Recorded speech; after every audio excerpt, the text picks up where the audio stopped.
Malaysian students in Pekanbaru, Jambi evacuated. Police yet to receive ransom demand from Indonesian fishermen's abductors.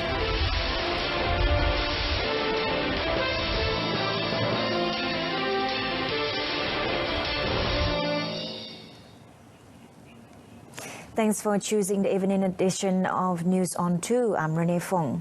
About 280 Malaysian students in Pekanbaru and Jambi, Indonesia, will be evacuated after a state of emergency was declared in Riau due to the haze.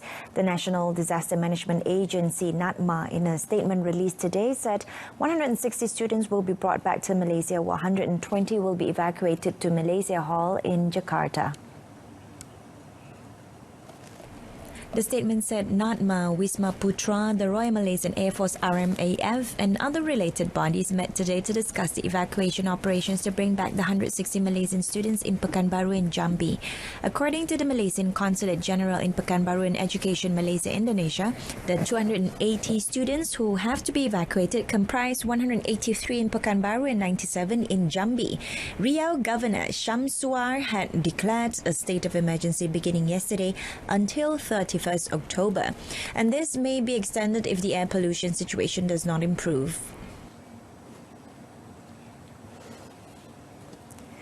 The haze emergency status declared in Riau beginning yesterday until 31st October depends on the current situation. According to Riau Governor Syamsuar, emergency was declared for Riau province as the air pollutant index API exceeded the 500 mark. The Riau government now provided temporary evacuation centres which were conducive, especially for children and pregnant women.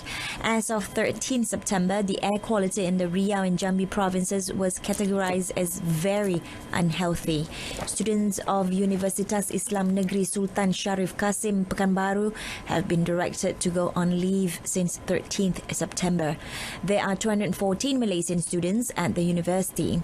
Meanwhile, it was also reported that the 110 Malaysian students at the Universitas Islam Negeri Sultan Taha Saifuddin in Jambi have been told to go on leave.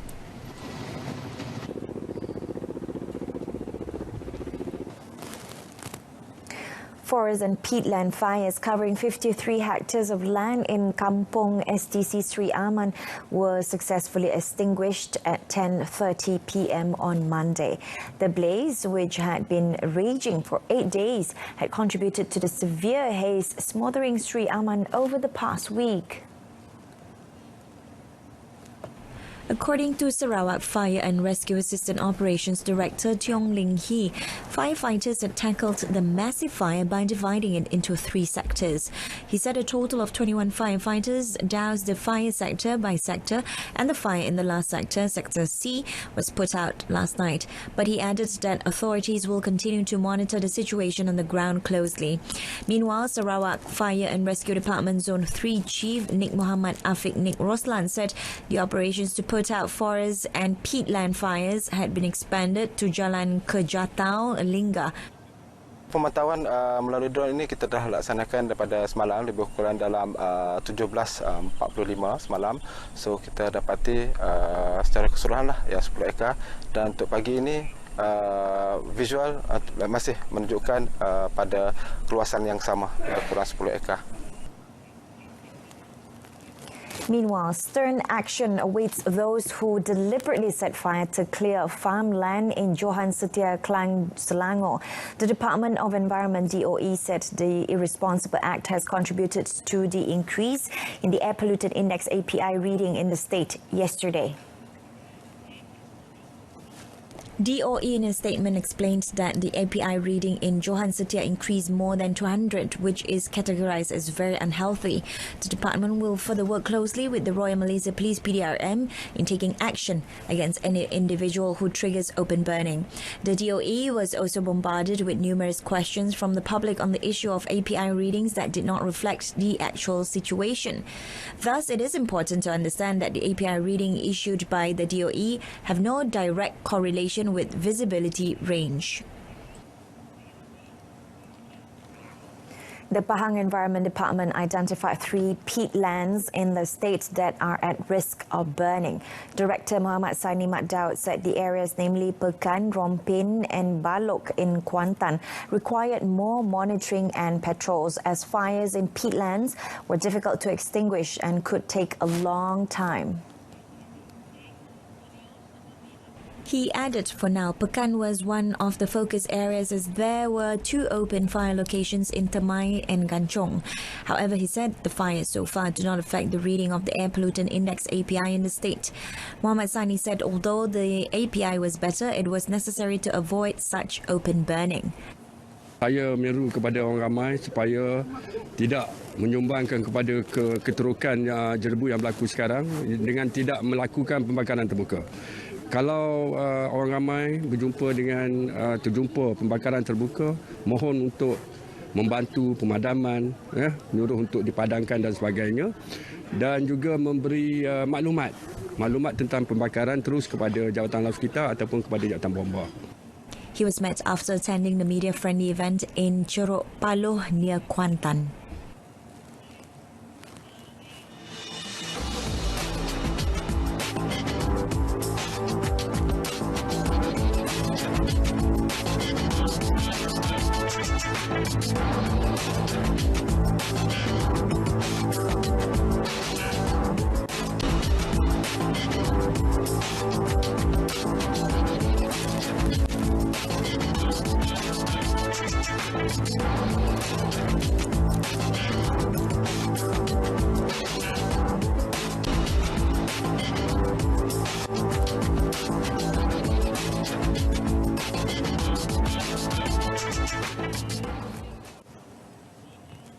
The Sessions Court today set 6 December for case management of Riza Shahriz Abdul Aziz, the stepson of former Prime Minister Datuk Sri Najib Tun Razak, money laundering charges amounting to 248 million US dollars.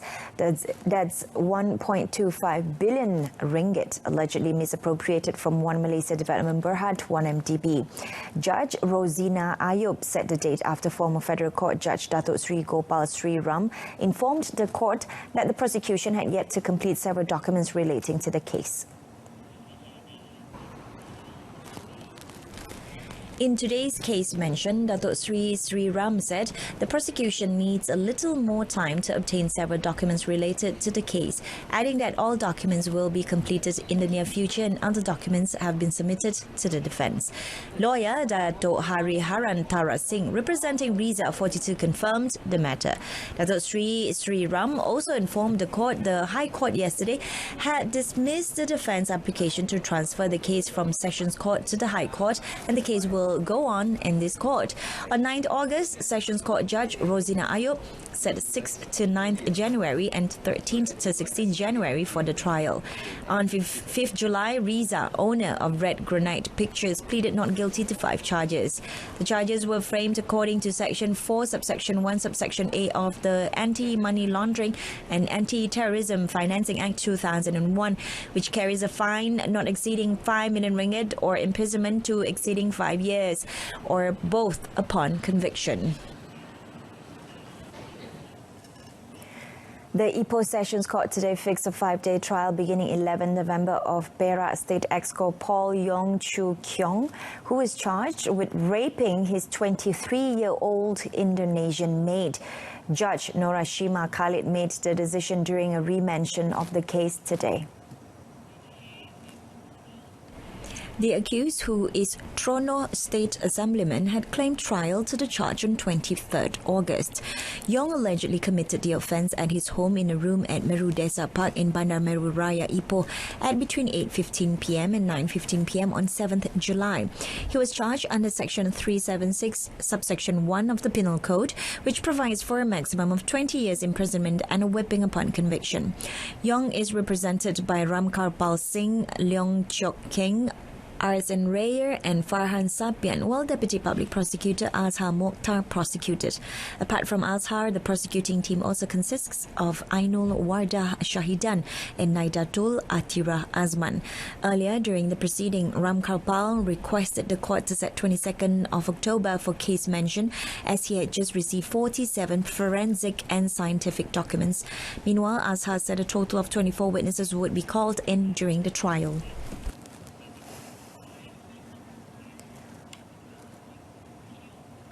Sabah police have not received any ransom demand on the kidnapping of 3 Indonesian fishermen off Lahad Datu near the border of southern Philippines yesterday. State Police Commissioner Dato Omar Mama said the police has yet to receive any information from the Philippines authorities. He said the investigation is still being carried out. Either it was kidnapping for ransom or it had a link with Abu Sayyaf group. He said this in a media conference in Kota Kinabalu. The 3 victims in their 20s and 30s were abducted by 7 armed masked men in 2 pump boats with machine guns around 10 a.m. yesterday. The 3 fishermen are believed to have been taken to an island somewhere in the Philippines.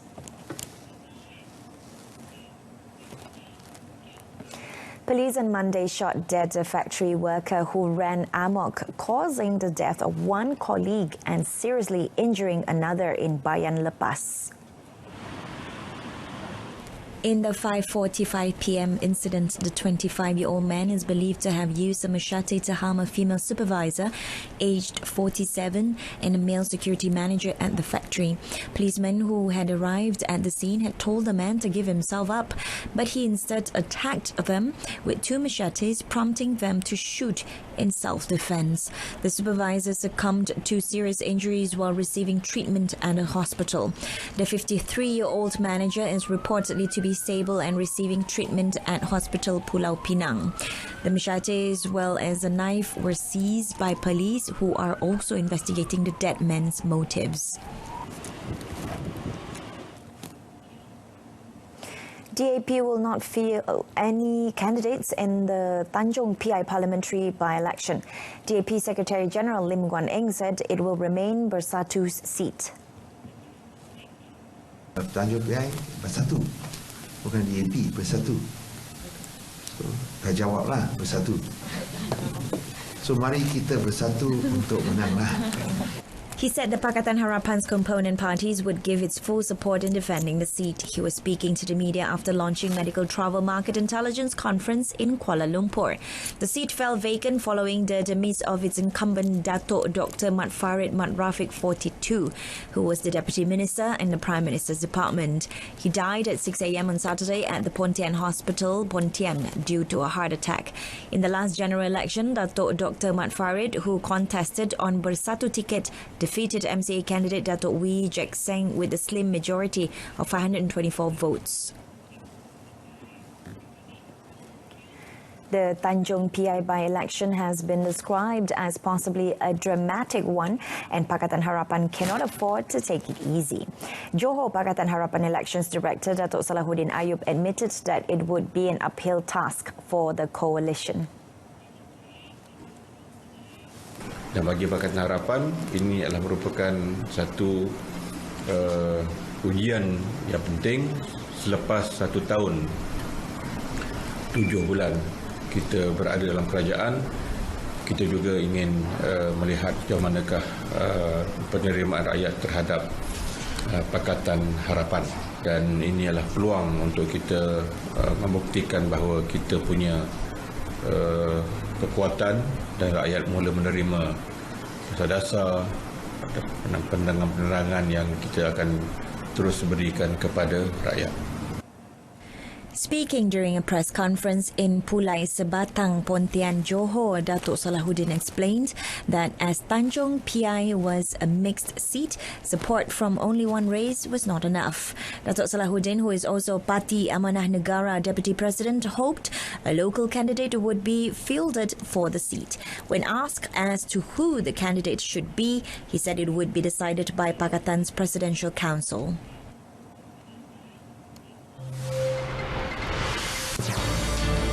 In the business news, Proton unveils new logo and tagline.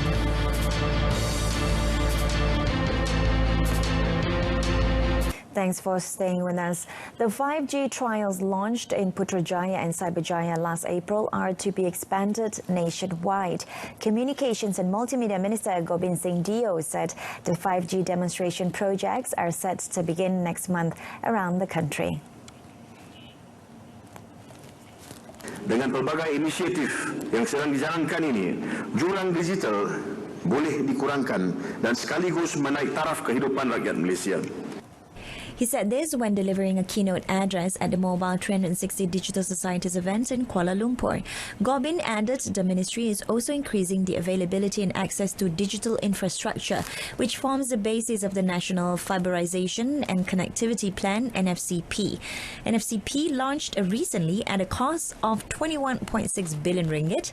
For a 5-year period, is expected to create 20,000 job opportunities, including the rural areas in the construction, operation and maintenance of digital infrastructure. With e-commerce being one of the main drivers of the digital economy in Malaysia and globally, online sale platforms such as My Cyber Sale will help increase the country's export revenue. Communications and Multimedia Deputy Minister Idin Shazli said the inclusion of regional participation from other ASEAN countries, it would mark an even greater show for My Cyber Sale, and the online platform will become a mega online event that is sought after worldwide every year.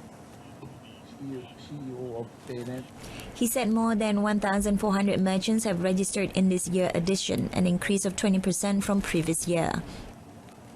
I was made to understand that more than 50% of the merchants are really to ship orders to overseas customers.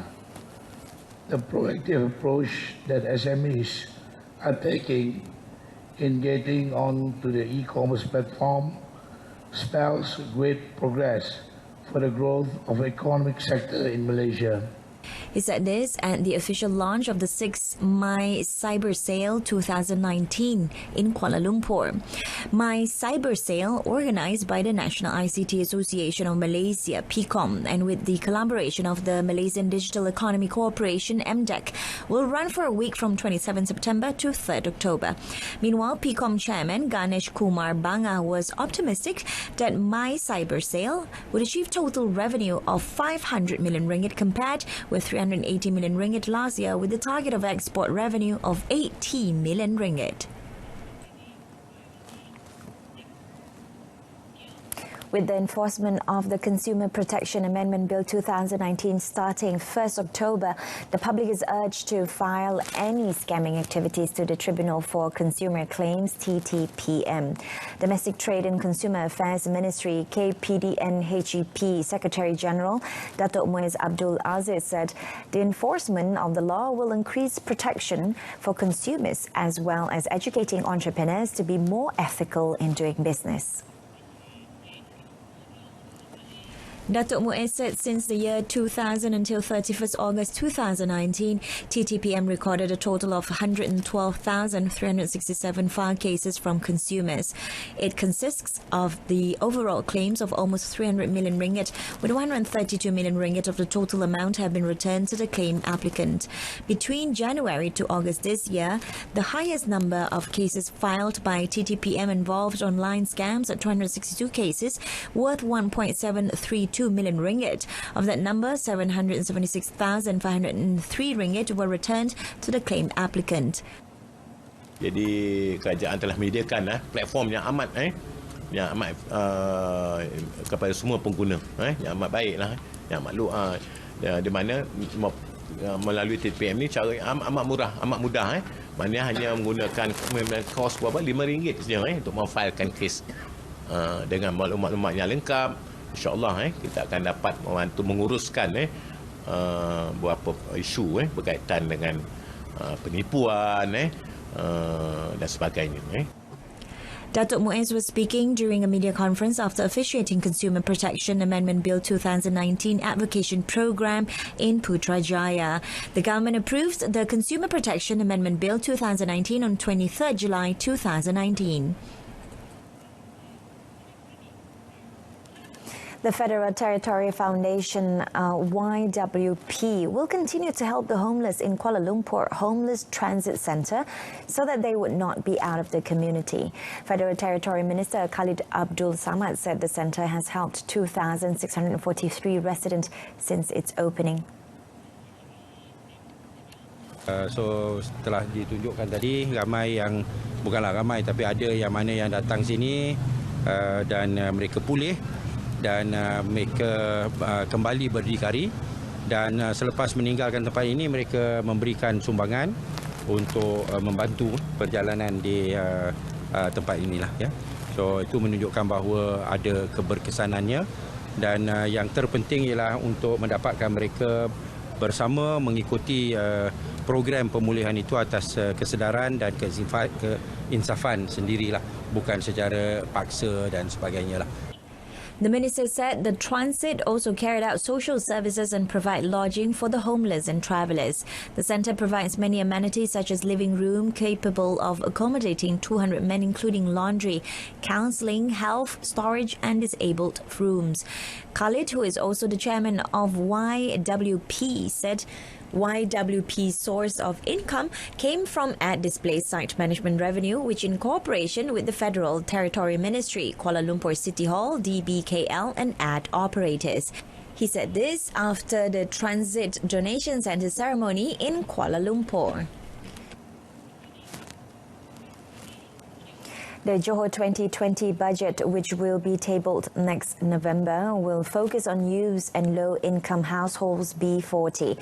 Menteri Besar Datuk Dr. Shahruddin Jamal said the focus was based on feedback from surveys conducted since early September. Alhamdulillah, setakat ni responden sangat memberi pandangan dan banyak isu yang telah dibangkitkan. Namun isu yang paling popular ialah seperti isu tentang kos sara hidup, pengurusan alam sekitar, penyediaan peluang pekerjaan, perumpahan mampu biaya dan penyediaan infrastruktur. InsyaAllah lah belanjawan ni kita akan olah untuk memastikan kehendak dan idea daripada masyarakat kita akan laksanakan insyaAllah. He was met after a special interview with Johor FM in conjunction with the Johor 2020 budget. He added feedback from various parties including government agencies, private sectors and the public is still open until 30th September and it will be used as an input in preparing the budget.